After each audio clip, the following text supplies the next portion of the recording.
तो बच्चों इस पार्ट के अंदर हम देखने वाले हैं कंट्रोल एंड कोऑर्डिनेशन के सारे डायग्राम। तो बच्चों सबसे पहला डायग्राम जो हम इस चैप्टर के अंदर देखने वाले हैं वो है ऑक्सीजन हार्मोन से रिलेटेड डायग्राम। ये डायग्राम कई बार बोर्ड में भी आया है।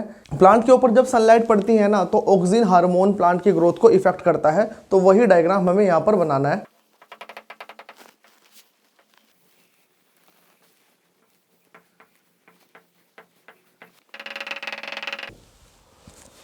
तो ये भाई सबसे पहला डायग्राम है जब हमने प्लांट को बाहर आउटडोर में रख दिया और उसे कंप्लीट सनलाइट मिल रही है। अब देखो इसके अंदर ना पूरा कंप्लीट ऑक्सीजन है। और ऑक्सीजन हार्मोन की अगर बात करूं तो बेटा ये एक ग्रोथ हार्मोन होता है जो कि प्लांट की ग्रोथ को बढ़ाता है।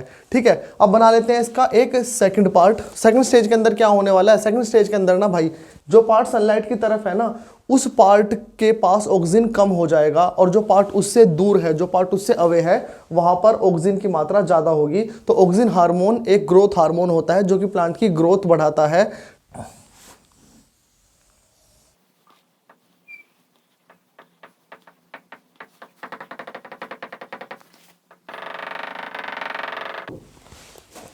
तो बच्चों देखो सेकंड पार्ट के अंदर क्या सीन हमें दिखाई दे रहा है, जहां सनलाइट पड़ रही है, जिस पार्ट की तरफ सनलाइट पड़ रही है ना, तो उस पार्ट पर अगर आप नोट करोगे तो देखोगे यहां पर ऑक्सीजन की मात्रा कम हो चुकी है।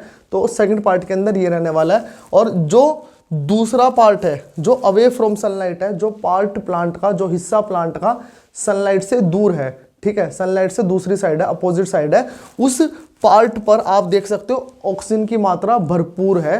तो जो पार्ट प्लांट से दूर है अगर वहां ऑक्सीजन की मात्रा भरपूर रहेगी तो बेटा ये वाला पार्ट ना ये ज्यादा ग्रो करेगा। तो ये ज्यादा ग्रो करेगा तो क्या होगा, ये बढ़ जाएगा। तो अगर ये बढ़ेगा तो ये इधर की तरफ झुक जाएगा। तो अगले पार्ट के अंदर हम यही डायग्राम बनाने वाले हैं।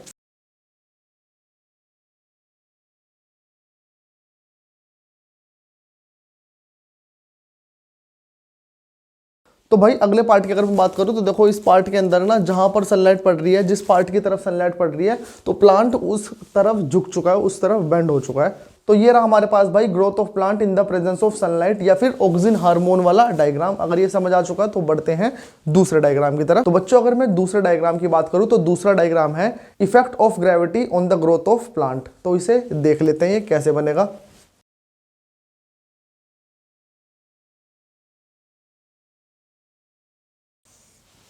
तो बच्चों ये है हमारे पास एक नॉर्मल प्लांट। अब इस डायग्राम के अंदर हम देखने वाले हैं कि क्या होगा अगर हम इस गमले को नीचे गिर देंगे, तब ग्रेविटी की वजह से इस प्लांट की अब ग्रोथ कैसे रहने वाली है ये हमें देखना है। तो फर्स्ट पार्ट के अंदर हम इसे सीधा खड़ा करने वाले हैं, अगले पार्ट के अंदर हम इसे नीचे गिरा देंगे।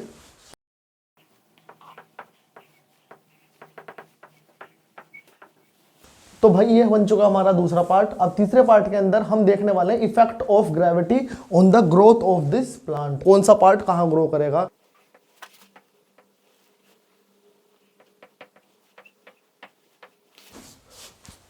तो भाई बच्चों देखो अगर मैं सेकंड पार्ट की बात करूं तो इसके अंदर आप देख सकते हो जो हमारी रूट्स है, रूट्स नीचे की तरफ ग्रो करेगी और जो स्टेम वाला पार्ट है ये ऊपर की तरफ ग्रो करेगा। तो ये हमारे पास हो चुका है effect of gravity on the growth of plant के तीनों डायग्राम। अब बढ़ते हैं दूसरे डायग्राम की तरफ। तो बच्चों अगला डायग्राम हमारा मोस्ट इंपोर्टेंट डायग्राम है। यह डायग्राम है हमारे पास न्यूरॉन का, या फिर जिसे हम दूसरी भाषा में नर्व सेल भी बोल सकते हैं। तो जल्दी से इसका डायग्राम बनाना सीख लेते हैं।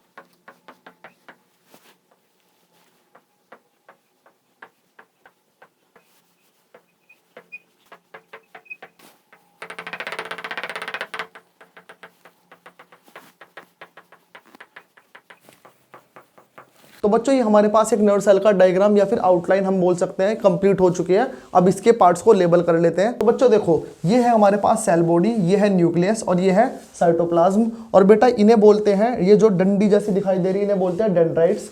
और ये है माइलेन शीथ। और ये जो लाइन दिखाई दे रही है ये है एक्सोन। और ये जो आपको इस नर्व सेल की एंडिंग दिखाई दे रही है इसे बोलते हैं नर्व एंडिंग। तो जल्दी से ये सारे पार्ट्स अब लिख देते हैं।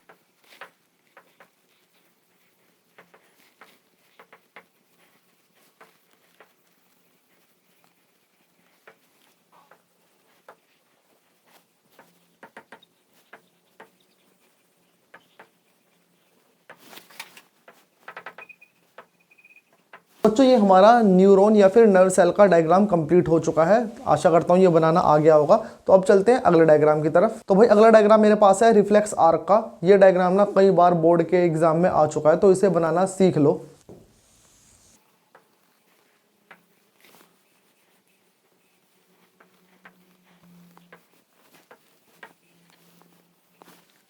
तो बच्चों अगर हम किसी हॉट प्लेट को टच करेंगे तो हमारे जो सेंसरी न्यूरॉन है वो एक्टिवेट हो जाएंगे, और वो एक्टिवेट होने के बाद किसे मैसेज देंगे, वो स्पाइनल कोड को मैसेज देंगे, और स्पाइनल कोड क्या करेगी, स्पाइनल कोड मोटर को एक्टिवेट कर देगी, और ये मोटर क्या करेगी, ये मोटर फिर अपना काम करेगी, ये मसल का मूवमेंट करेगी। तो यही हमें डायग्राम बना के बताना है, जो कि हमने पहले आउटलाइन इसकी बना ली है। अब हमें एक आर्क भी बनानी है, एक पाथवे भी बनाना है इन न्यूरॉन का, ये कहां से कहां जाने वाले हैं। तो बच्चों देखो, जैसे इस भाई ने इस हॉट प्लेट को टच किया है तो इसका ये जो हैंड है ये ऊपर की तरफ गया है। ये ऊपर की तरफ क्यों गया, क्योंकि इसके जो सेंसरी न्यूरॉन है वो एक्टिवेट हो चुके हैं।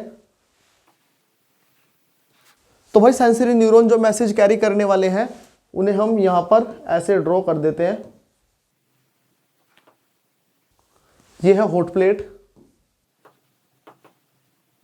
अब भाई इन सेंसरी न्यूरॉन ने जो मैसेज स्पाइनल कोड को दिया, तो स्पाइनल कोड ने किसे एक्टिवेट कर दिया, मोटर न्यूरॉन को। तो हम बना देते हैं ये है मोटर न्यूरॉन, और बच्चों यहां पे दिखा देंगे हम स्पाइनल कोड।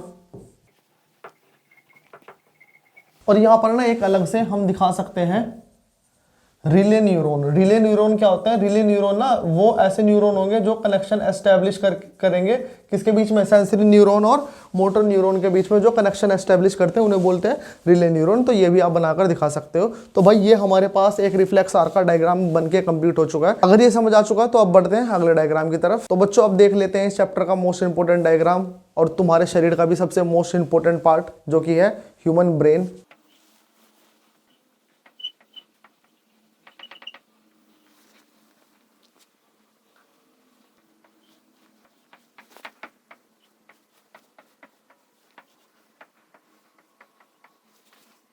बच्चों ये आउटलाइन तैयार हो चुके हैं हमारे ह्यूमन ब्रेन की।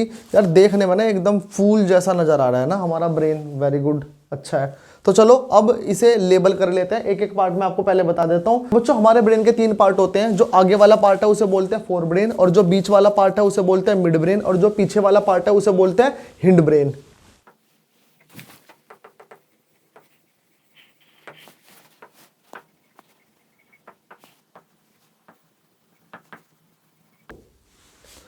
तो भाई ये तीनों पार्ट बन चुके हैं। अब इनके भी सब पार्ट्स देख लेते हैं जल्दी से।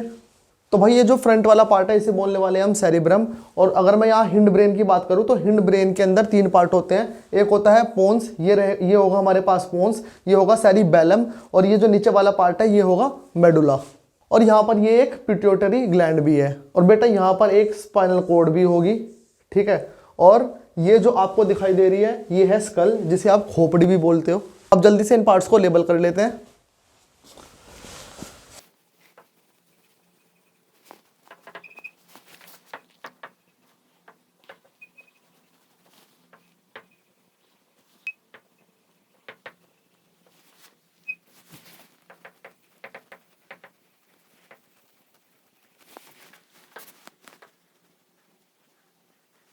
तो भाई ये हमारे पास ह्यूमन ब्रेन लेबल हो चुका है। आशा करता हूँ अब ह्यूमन ब्रेन बनाना आ चुका होगा भाई।